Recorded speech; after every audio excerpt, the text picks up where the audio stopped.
Hello friends, I'm Dhruvi Haldankar and I am an actress. But mostly I'm a storyteller. I grew up listening to stories of great people, not so great people, known not so known ones too. I used to wonder that how come we never get to hear about lives of so many people? Well, little did I know that time I would grow to share stories only.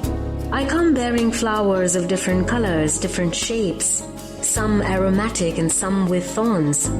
Are you ready to wander in the garden of my life's experiences? These stories are woven around everyday events that are part of actors' professional lives.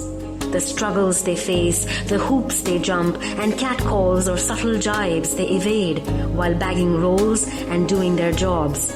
The long, incessant hours under makeup and harsh lights. The hours and hours of memorizing lines and adding diction and emotion. And all those good silver lining moments when they get acclaimed, patted, and awarded for their work and creativity. Please listen to the stories I present and do let me know how do you feel about them and if they touched any chords in your heart. फिल्मी दलदल के इस episode में मैं आपका स्वागत करती हूँ। आप सभी जो मेरी जिंदगी की सच्ची कहानियाँ बड़ी दिलचस्पी से सुनते आए हैं और जो आज पहली दफा अभिनय की दुनिया की लोगों की असल कहानी मेरी ज़बानी सुनेंगे, आप सभी को मेरा नमस्कार और प्यार। मैं हूँ तारा भट्ट। मेरा मशहूर कार्यक्रम मेरा सुल्तान तो आप सभी ने देखा ही होगा। इस कार्यक्रम से मुझे इन दिनों काफी पॉपुलैरिटी मिल रही है। पीरियड ड्रामा या माइथोलॉजिकल शो करने का अपना अलग ही मजा है, क्योंकि इसमें ना ही कोई स्किन शो है और ना ही कोई dirty scene. It's pretty much like a respectful government job with perks, so I am thoroughly enjoying it. लेकिन इस मुकाम तक पहुंचना मेरे लिए आसान नहीं था। रोजाना की मेहनत थी और एक डिसिप्लिन लाइफस्टाइल बहुत जरूरी था।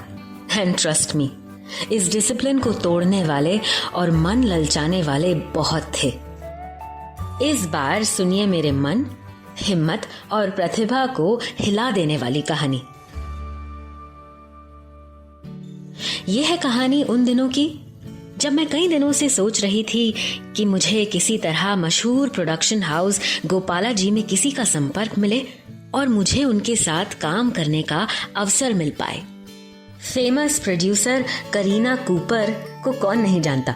मुंबई पहुंचे हुए हर एक्टर को उनका ड्रीम रोल देने की क्षमता सिर्फ वही रखती हैं। हर एक्टर चाहता है उनके प्रोडक्शन हाउस गोपाला जी के साथ काम करना। काफी दिनों के कांटेक्ट बिल्डिंग के बाद गोपाला जी प्रोडक्शंस के क्रिएटिव डायरेक्टर का नंबर मिला मुझे।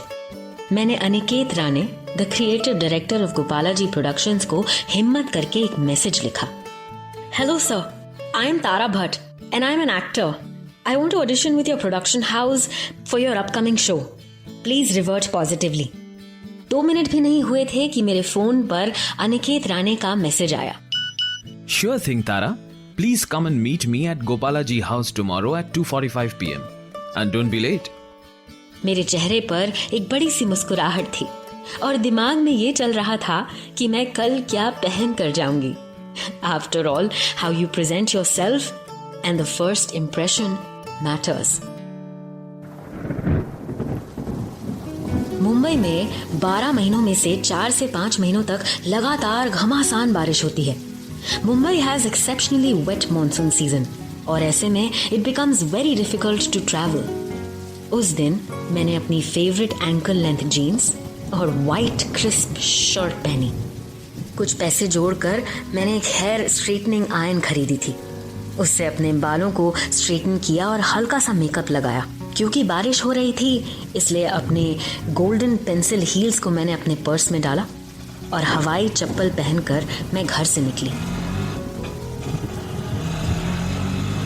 गोपाला जी प्रोडक्शन हाउस के फ्रंट गेट से थोड़ा सा पीछे auto रुकवाया।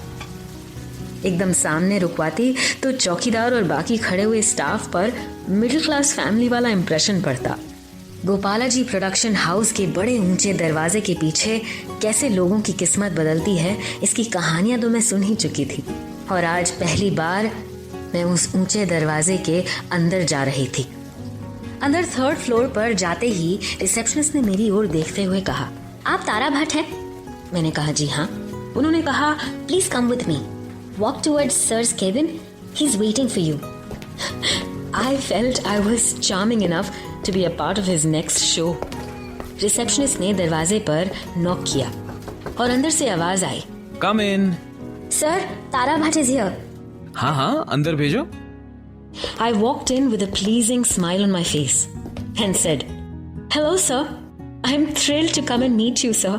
I hope I can work with you sir. Aniket Rane was known to be a womanizer. पर उससे मुझे क्या फर्क पड़ना था? I was only interested in getting work and was meeting him professionally. मैं उनके सामने रखी कुर्सी पर ना बैठकर साइड में रखे हुए सोफा कम चेयर पर बैठ गई। He immediately said, अरे अरे, वहां क्यों बैठ रही हो? यहाँ आओ मेरे पास। ये कहते हुए he got up from his chair and walked towards me. मैं धीरे से खड़ी हो गई। मेरे बहुत करीब आकर दोनों हाथों से मेरी कमर को पकड़ लिया। I knew exactly what he wanted. मैंने कहा, Sir, please don't embarrass me. I only want to act in your show, sir. मैं ये सब, I belong to a good family, sir. He knew it was not the right time to try on me. और मैं उनके ही office में उनकी इज्जत ना उछाल दूं, इसलिए उन्होंने कहा, okay, I back off. I know you are a talented actress. Talented लोगों को काम की कमी नहीं होती है। I think I'd like you to meet my friend and colleague who is handling Gopalaji films. His name is Mahavir Trishala. हो सकता है he can cast you for his upcoming projects produced by Gopalaji Productions only. Let me just call him. I think he is in office today. ये कहते हुए अनिकेत ने intercom पर phone लगाया और कहा, Hey Mahavir, I'm sending this beautiful young talented actress in your cabin. Please meet her. मैंने उनकी ओर मुस्कुरा कर देखते हुए कहा, thank you sir, thank you for helping me, और उनके ऑफिस से निकलकर महावीर त्रिशाला के केबिन का डोर ठकठकाया।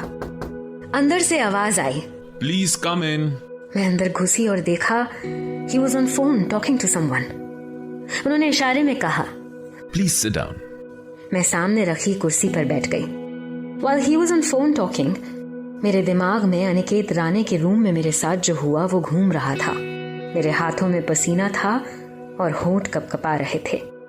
महावीर त्रिशाला ने फोन रखा और मेरी आंखों में आंखें डालकर मुझसे कहा, If you had come just 10 days back, I would have casted you for my film. It's women-centric film, and you were perfect for one of the lead girls in the story. Now that brought a smile on my face, and I felt better. Little did I know that he was just one of the same men. Men who are sitting on senior posts, wanting to take advantage. It is said that when you smile, you get a smile back. मेरा मुस्कुराता हुआ चेहरा देखकर he smiled back at me.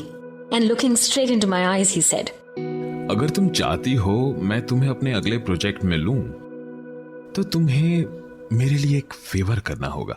मैंने कहा, sure sir, क्या करना होगा? उन्होंने कहा, I want to pamper you. I want to take you out to a spa for a couple massage. मुझसे शर्माओगी तो नहीं? मेरे दिल की धड़कनें तेज थी और मेरी प्रतिभा की धज्जियां उड़ चुकी थीं। I felt shameful. मैंने फिर भी हिम्मत के साथ कहा, Sorry sir, I am not into massages and I am not so bold to get naked in front of you. एक ही दिन में, एक ही ऑफिस में द ग्रेट गोपालाजी प्रोडक्शंस के 2 टॉप बॉसेस ने मेरे अभिनय की कोई कद्र न करते हुए मुझे अपनी अय्याशियों का जरिया बनाना चाहा।